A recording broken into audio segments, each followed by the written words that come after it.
Kristin Finger. Kevin Reagan. This a little bit different for us because we watched 9 Kittens of Christmas and we have 9 minutes in which to do it. So we're both probably going to be talking a little bit faster than we normally do. What are you doing? Vamping? Dude, No. Are you ready? I'm ready. Go. Hit the opening. Now here comes Kevin and Kristin. Oh yeah. That's all we have time for. We can't That's do it. the whole opening. Matt and No. Jill, make something quicker. This is very important. Okay. First off, I'm going to say this is a sequel. Okay. This is a sequel to the first film starring both the same people and sort of the same cats. Yeah, so 9 Lives of Christmas was the original. This is 9 Kittens of Christmas. However, and this is really weird, if you go on IMDb, they've changed the name of this movie. Did you know that, Kristin Finger? No, what was it originally, Kevin? No. It was 9 Kittens of Christmas. It is now called 9 Lives of Holidays. What? We watched a totally different movie. That is what it says on IMDb. And it says previously 9 Kittens of Christmas. So I don't know why they changed that. Interesting. We should call Paul Campbell because he wrote it. He didn't write this one. He didn't write this one. Yeah. Don't spoil. No spoiler yet. Paul Campbell will come into play. So this was originally a novel, The 9 Lives of Christmas, that we saw in 2014 by Sheila Roberts. So that was a book. Hallmark bought the rights. They turned it into this movie. It was very cute. To Kristin's point, it was a lot of the same characters. Brandon Rolfe played Zachary. Kimberly Sustain, did I say that right? Sustad. I think it's Sustad. Played Merrily, and then you had some of the other characters that were in the movie. This is a sequel. Now, at the end of every Hallmark movie, they all live. How do they live, Kristin? We all know this. Happily ever after. And we assume that then even the ever after continues happily. However, in this case, which I am obsessed with, their lives simply parted ways. And that's okay. No, it's not. Yes, it is. I'm fine with it because they found each other, spoiler, again. So you're in the camp of the Hallmark group people. They were like, I hated that they weren't together when it started. And I was like, I was not a fan of it. I was not fond of it. And then the reasoning behind things I also wasn't fond of because it really came down to the fact that Zachary was non-committal. Like he wanted to keep things the way they were. He was probably still living in that crappy apartment, if you recall, at the time. He was living in that crappy apartment. You know, when he found Ambrose. I don't want to dwell too much on the last one because we only have 9 minutes to do this. But at some point, Merrily was like, well, I'm going to become a vet. School, and I'm going to open a practice as far away from here as possible. And she goes to sunny Florida where she meets Miles, who becomes her boyfriend, presumably, seeing as they kiss within the first minute of the movie. this movie was off the charts with kissing because later there is an epic kiss that I really liked and it was very sweet. But the thing that's important to know here, Kev, is that the kittens, there were 9 of them, and we got many, many shots of these kittens. Oh, yeah.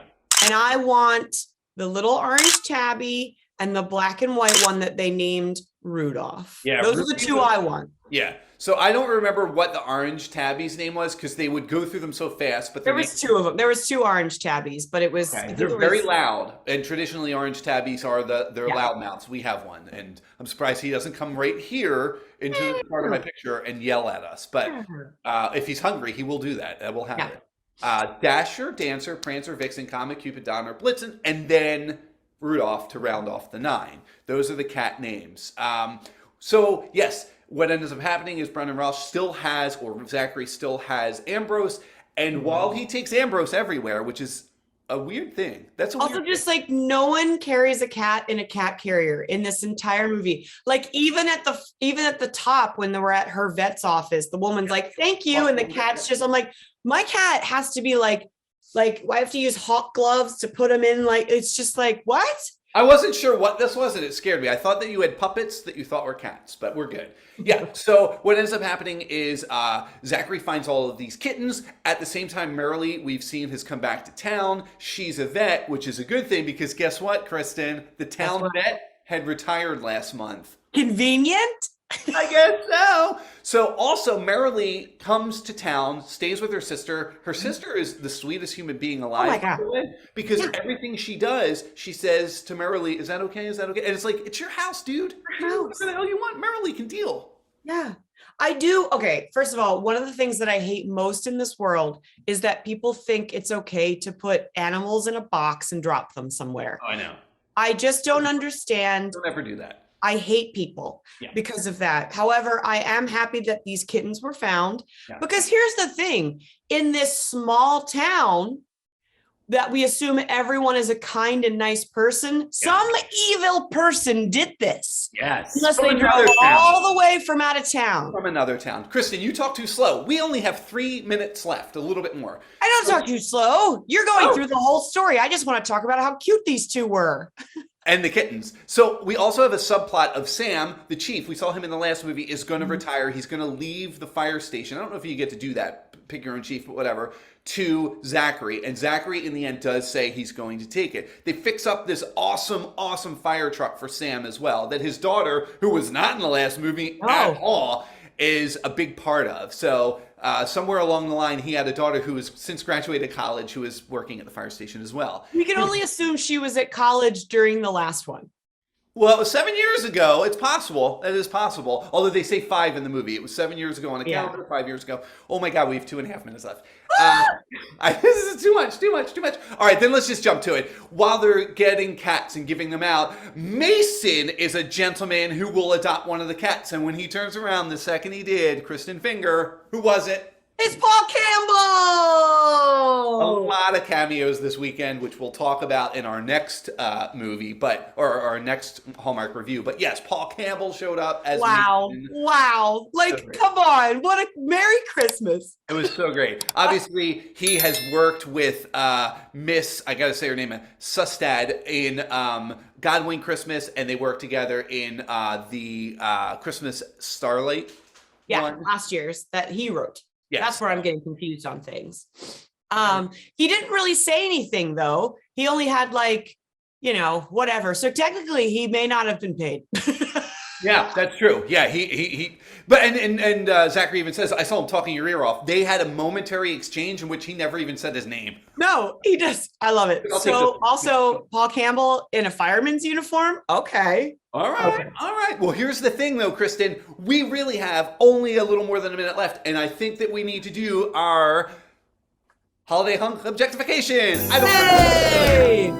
Kristin Finger, go through it quick, or I can give you mine for Brandon Walsh.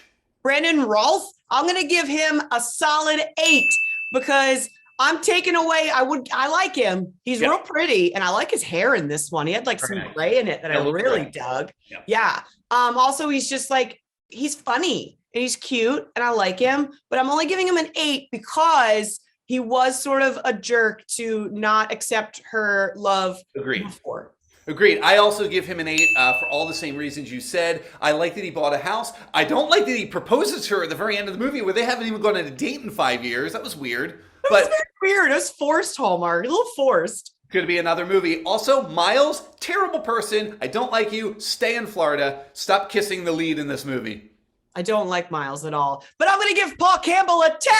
Absolute 10 for Mason. Kristin, we did it! Everybody out there, you should watch us review Hawkeye, all of our other remarks, and have a happy holiday! Yay!